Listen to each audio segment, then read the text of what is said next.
Episode की शुरुआत Shane हाउमिंग के ऑफिस से होती है। वह एक बड़ी खिड़की के सामने खड़ा होकर नीचे फैले शहर को देख रहा है। उसके चेहरे पर गहरी सोच और हल्की उदासी झलक रही है।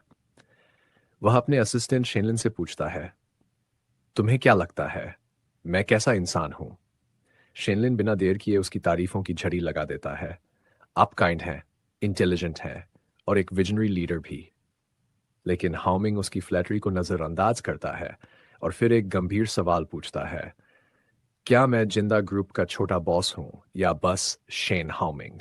शेनलिन उसकी परेशानी को समझ नहीं पाता और माहौल हल्का करने की कोशिश करता है। वह सजेस्ट करता है कि हाउमिंग को कुछ दिनों की छुट्टी लेकर गुबे टाउन जाना चाहिए, जहां फोक फेस्टिवल चल रहा है। स्वादिष्ट खाना, खूबसूरत हैंडीक्राफ्ट्स और शांत वातावरण। शुरुआत में हाउमिंग काम का बहाना बनाकर मना कर देता है, लेकिन फिर अचानक रुक जाता है और अपना मन बदल लेता है। वह अपने असिस्टेंट को कहता है, कंपनी के सारे मामलों को कुछ दिनों तक हैंडल करना, मुझे एक बिजनेस ट्रिप पर जाना है। अब सीनियन स्टूडियो में शिफ्ट होता है। जुयान अपने काम में पूरी तरह डूबी हुई है। उसकी असिस्टेंट उसे एक डॉक्यूमेंट देती है जिसका नाम है सेल्फ मेड वीडियो लॉन्च और पेड प्रमोशन प्लान। जुयान उसे ध्यान से पढ़ती है, कुछ नोट्स बनाती है और साइन कर देती है।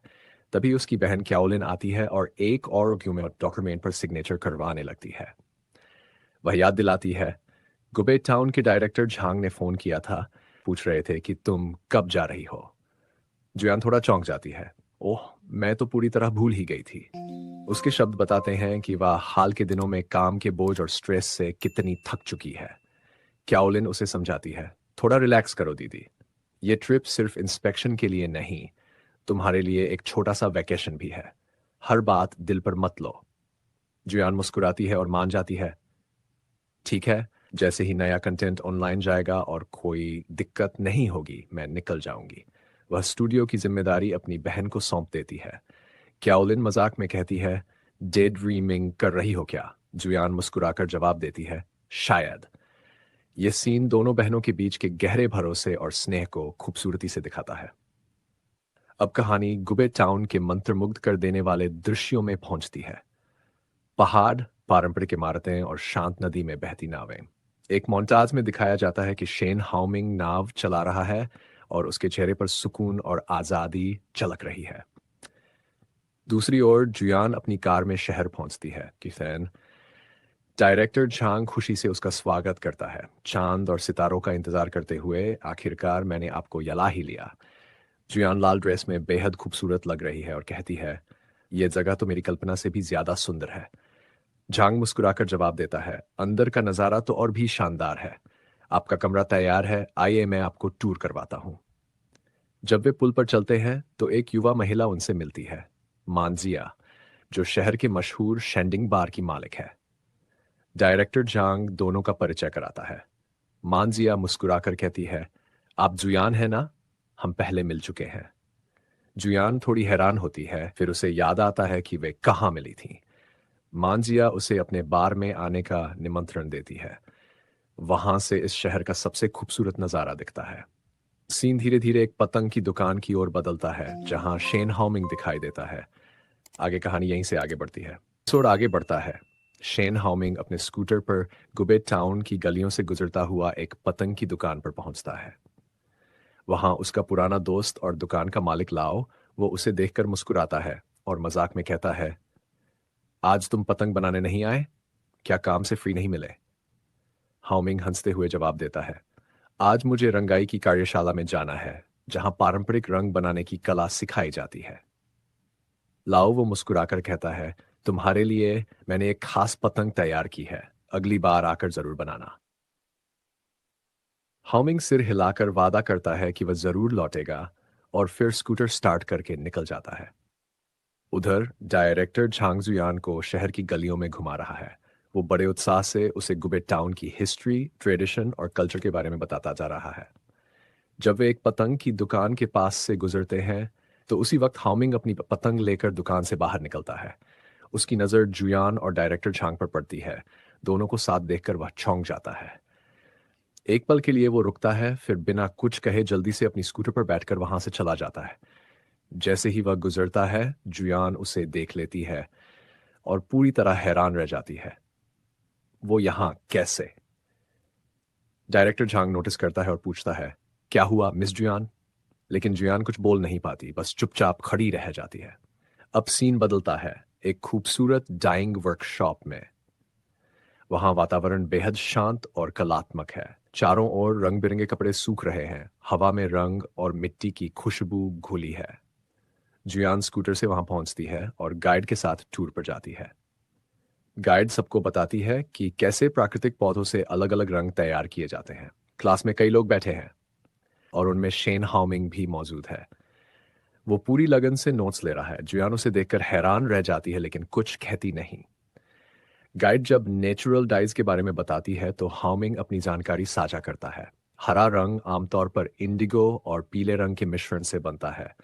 हर पौधे का अपना टोन और टेक्सचर होता है। उसकी बातों से जुयान इम्प्रेस होती है। जब बैंगनी रंग की बात आती है, दोनों की नजरें आपस में मिलती हैं। जुयान कहती है, इस रंग का जिक्र मैंने एक पुरानी किताब में पढ़ा था। हाउमिंग तुरंत जवाब देता है, कलर्स ऑफ विंड्स में, है ना? दोनों हल्की मुस्कान साझा करते हैं। एक पल के लिए माहौल नर्म और भावुक हो जाता है। क्लास खत्म होने के बाद सब लोग मिलकर कपड़े रंगने का काम शुरू करते हैं। इंस्ट्रक्टर जुयान और हाउमिंग को एक साथ जोड़ी में रखता है। जुयान पहले थोड़ा झिझकती है, पर धीरे धीरे वो साथ काम करने लगते हैं। जब वे दोनों एक ही कटोरे में कपड़ा डुबोते हैं तो उनके हाथ अनजाने में एक दूसरे से टकरा जाते हैं। यह पल बेहद सॉफ्ट और रोमांटिक है। जब जुयान को कपड़ा निचोड़ने में मुश्किल होती है, हाउमिंग उसकी मदद करता है। दोनों मिलकर कपड़ा निचोड़ते हैं, जिससे उनके बीच की दूरी कुछ कम सी लगने लगती है। आखिर में वे अपने रंगे हुए कपड़े को देखते हैं। एक खूबसूरत बैंगनी शेड चमक रहा है। जुयान मुस्कुराकर कहती है, वाह कितना सुंदर रंग है। हाउमिंग भी मुस्कुराता है। उनकी आंखों में फिर वही पुरानी कनेक्शन की झलक लौट आती है, जैसे रिश्ते में एक नई उम्मीद ने जन्म लिया हो। अगला सीन एक सुंदर पत्थरों से बने पुराने कोर्टयार्ड में शुरू होता है। जुयान स्कूटर पर वहां पहुंचती है, बिन तभी हाउमिंग अपने कमरे से बाहर निकलता है। जुयान तुरंत रुकती है और उसका नाम लेकर जोर से पुकारती है, शेन हाउमिंग। हाउमिंग उसकी ओर मुड़ता है और इससे पहले कि वो कुछ कहे, जुयान गुस्से में बोल पड़ती है, मुझसे ये मत कहना कि ये सब कोइंसिडेंस है। हाउमिंग शांति से जवाब देने की कोशिश करता है, सच में यह महज इत्तेफाक है। मैं यहां कुछ दिनों से रह रहा हूं। लेकिन जुयान उसकी बातों पर भरोसा नहीं करती। मुझे तुम पर अब कोई ट्रस्ट नहीं रहा। हाउमिंग समझाने की कोशिश करता है, मैं झूठ नहीं बोल रहा, मुझे सच में नहीं पता था कि तुम यहां आ रही हो। जुयान सख्त लहजे में कहती है, मुझे फर्क नहीं पड़ता, बस अब मेरे सामने मत आना। वह गुस्से में कमरे की ओर बढ़ती है और जब हाउमिंग उसे रोकने की कोशिश करता है, वो कहती है, ये मुझे अकेला छोड़ दो। हाउमिंग उदास होकर कहता है, अगर तुम खुश नहीं हो तो मैं चला जाता हूं। लेकिन जुयान बिना कुछ कहे दरवाजा बंद कर देती है। हाउमिंग वहीं ठहर जाता है, अकेला, निराश और उलझन में। सीन अब जुयान के रूम में शिफ्ट होता है। वो कमरे में दाखिल होती है, तभी फोन बजता है। कॉल उसकी बहन क्याओलिन की होती है। क्याओलिन पूछती है, कैसा चल रहा है? जुयान कैजुअली जवाब देती है, सब ठीक है। वैसे शेन हाउमिंग मेरे बगल वाले कमरे में रह रहा है। क्याओलिन की आंखें फटी रह जाती हैं। क्या? वो वहां क्या कर रहा है? वो तुरंत चेतावनी देती है, मुझे लगता है वो कोई चाल चल रहा है।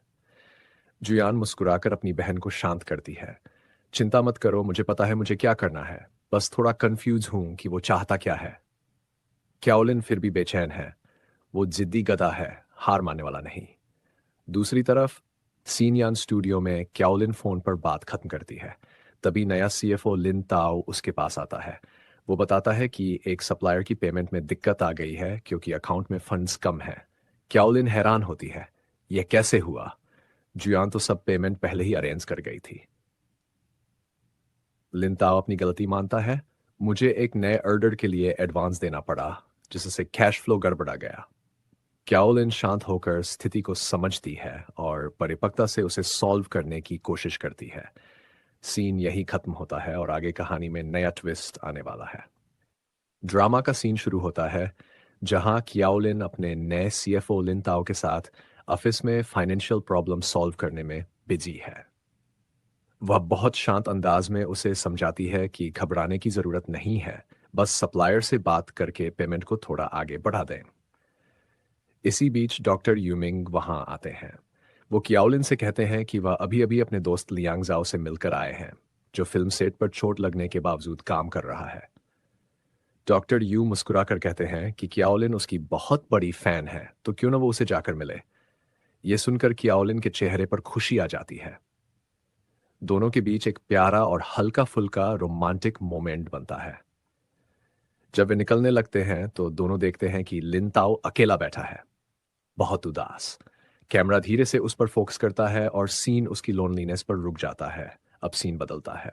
जुयान होटल के कॉरिडोर में कैमरा लिए निकलती है, शायद शहर की खूबसूरती को कैप्चर करने के लिए। तभी उसे पास के कमरे से एक कपल की बातें सुनाई देती हैं। पति अपनी पत्नी से पूछ रहा है कि क्या उसे मेकअप बैग मिल गया, और पत्नी हंसते हुए उसे चिढ़ाती है। इन आवाजों से जुयान अनकंफर्टेबल महसूस करती है, जैसे उसके अपने रिश्ते की यादें उभर आई हों। वो जल्दी से वहां से निकल जाती है। कॉरिडोर में ही वो एक सफाई कर्मचारी से पूछती है कि बगल वाले कमरे का गेस्ट यानी शेन हाउमिंग अभी भी यहाँ है या नहीं। कर्मचारी बताती है कि पिछला गेस्ट तो पहले ही चेकआउट कर चुका है। वियान ये सुनकर हैरान रह जाती है। उसे उम्मीद नहीं थी कि हाउमिंग सच में चला जाएगा। वो चुपचाप खड़ी रह जाती है तथा सोच में डूबी हुई। फिर सीन ट्रांजिशन होता है एक ट्रेडिशनल डाइंग वर्कशॉप में। रंग बिरंगे कपड़े हवा में लहरा रहे हैं और जुयान अपनी नई दोस्त मान जिया के साथ कपड़े रंगना सीख रही है। माहौल बेहद क्रिएटिव और शांत है। जुयान मुस्कुरा रही है। वो सच में रिलैक्स और खुश दिखती है। वर्कशॉप खत्म होने के बाद वो एक काइट शॉप में जाती है। वो दुकानदार से पूछती है, वो ड्रैगन हेड सेंटीपेड पतंग वो कहाँ गई। दुकानदार बताता है कि वो पतंग शेन हाउमिंग ने खास तौर पर बनवाई थी अपनी वाइफ के लिए। वो कहता है हाउमिंग हर साल यहाँ आता है और उसने इस टाउन की डेवलपमेंट में बहुत मदद की है। यह सुनकर जुयान के चेहरे पर सदमे और इमोशन का मिला जुला एक्सप्रेशन आता है। उसे एहसास होता है हाउमिंग जो कुछ भी कर रहा था वो सब उसके लिए था। वो पतंग को देखती है। उसकी आंखों में आंसू आ जाते हैं। इसके बाद सीन लेक और डैम के पास का है। हामिंग अपने असिस्टेंट के साथ खड़ा है।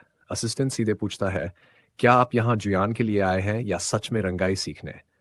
हामिंग हल्की मुस्कान के साथ कहता है, मैं जुयान के लिए आया हूँ। वो अपने ब्रांड के लिए प्लांट डाइंग सीरीज शुरू करना चाहती है और मैं चाहता पहले से सीखकर उसकी मदद कर सकूं। वो आगे कहता है, मैं जानता हूं कि मिस्टर बलाई जिन वाले इंसिडेंट के बाद वो मुझसे नाराज है, इसलिए मैं चुपचाप उसकी मदद कर रहा हूं। सीन बहुत इमोशनल हो जाता है।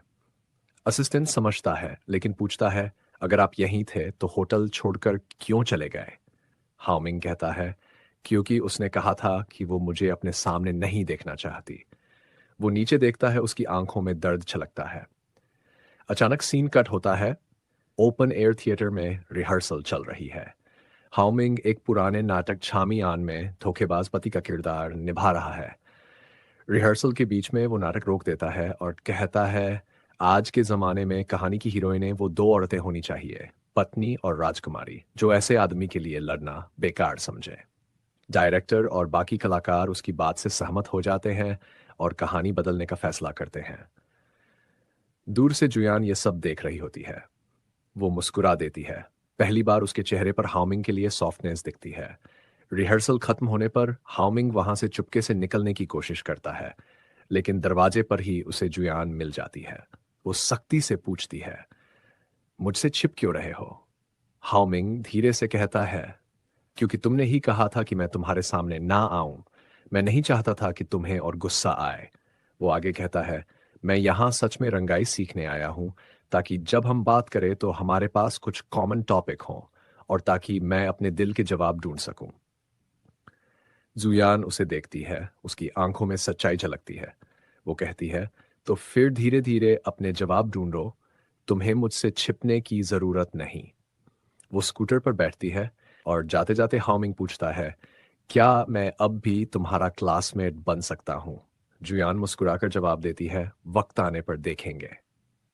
हाउमिंग के चेहरे पर हल्की सी मुस्कान लौट आती है, जैसे उसके दिल को थोड़ी राहत मिल गई हो। अगला सीन एक आर्ट एग्जीबिशन का है। जुयान और हाओमिंग दोनों पारंपरिक डाइंग आर्ट के वर्क्स को देख रहे हैं। जुयान एक खूबसूरत बैंगनी रंग की आर्ट वर्क देखकर रुक जाती है। वो पूछती है कि इसका असली पीस कहाँ है। गाइड बताती है कि ये गुबे टाउन के मास्टर चू का काम है, लेकिन उन्होंने 3 साल पहले काम छोड़ दिया था। जुयान निराश हो जाती है। तभी हाओमिंग कहता है, मैं उन्हें जानता हूँ, चाहो तो तुम्हें वहां ले चलता हूँ। वे दोनों मास्टर चू के घर पहुंचते हैं। मास्टर चू बेहद कोल्ड और अनइंटरेस्टेड लगते हैं। जुयान उनके काम की तारीफ करती है और कहती है कि वो इसे अपने डिजाइन में इस्तेमाल करना चाहती है, पर मास्टर चू गुस्से में इनकार कर देते हैं। वे कहते हैं, मैंने बहुत पहले काम करना छोड़ दिया है। थोड़ी देर बाद वो अपनी कहानी बताते हैं। उनकी पत्नी उन्हें छोड़कर किसी अमीर आदमी से शादी कर ली थी। वो कहता है, उसके जाने के बाद मेरा रंग भी चला गया। जुयान उनकी बात सुनकर कहती है, आपकी कहानी में कोई सही या गलत नहीं था, बस रास्ते अलग हो गए। असली अफसोस कला का नहीं, रिश्ते का है। हाउमिंग उसकी तरफ देखता है, जैसे ये लाइन उसके दिल को छू गई हो। बार की मालकिन मांजिया बताती है कि मास्टर चू की पत्नी 19 साल की उम्र में उनके साथ घर छोड़कर आई थी। दोनों कला और रंगों से प्यार करते थे। जुयान और हाउमिंग दोनों चुप रहते हैं, क्योंकि उन्हें एहसास होता है कि यह कहानी कहीं न कहीं उनकी अपनी है। सीन बदलता है। कियाओलिन अपने ऑफिस में काम करते हुए बीमार महसूस करती है। लिनताओ नीचे आता है और उसकी तबीयत देखकर परेशान हो जाता है।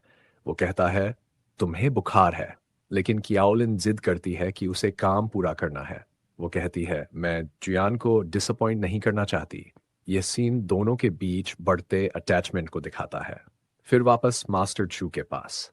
जुयान और हाउमिंग एक बार फिर उनसे मिलने आते हैं। मास्टर चू चिल्लाते हैं, तुम फिर आ गए। हाउमिंग धीरे से कहता है, आपके जैसे काम को दुनिया से छिपाना सही नहीं है। अगर आपको इंस्पिरेशन नहीं मिल रही तो शायद टेक्नोलॉजी आपकी मदद कर सके। मास्टर चू गुस्से से भड़क उठते हैं। एआई इंसान की जगह नहीं ले सकता, वो उन्हें जाने के लिए कहते हैं। तभी जुयान आगे बढ़ती है और कहती है, आप क्रिएटिविटी से नहीं, अपने दिल से भाग रहे हैं। आप काम इसलिए नहीं कर रहे क्योंकि आपकी पत्नी, जो आपके लिए रंग मिलाती थी, अब साथ नहीं है। आप उसके बिना वो नीला रंग कभी नहीं ढूंढ पाएंगे, क्योंकि वो खुद आपका नीला रंग थी। मास्टर चू चुप हो जाते हैं। हाउमिंग जुयान की तरफ देखता है। उसकी आंखों में एडमिरेशन और प्यार झलकता है। अगले सीन में दोनों एक स्टोन ब्रिज पर चलते हुए दिखते हैं। हाउमिंग कहता है, मैं उसे समझता हूं, वो पहले मेरे जैसा था, सेल्फिश, सब कंट्रोल करना चाहता था। जुयान मुस्कुराकर पूछती है, तो अब तुम्हारा वो कंट्रोल करने वाला मन ठीक हो गया है? दोनों हंस पड़ते हैं। वो बच्चे बनकर नदी में पत्थर उछालते हैं, हंसते हैं, खेलते हैं। वो लम्हा बहुत प्यारा है, जैसे उनके रिश्ते में एक नया सुकून लौट आया हो। सीन उन्हीं के मुस्कुराते चेहरों पर खत्म होता है, एक नए, सच्चे और पॉजिटिव रिश्ते की शुरुआत के साथ। अगर ड्रामा पसंद आया तो लाइक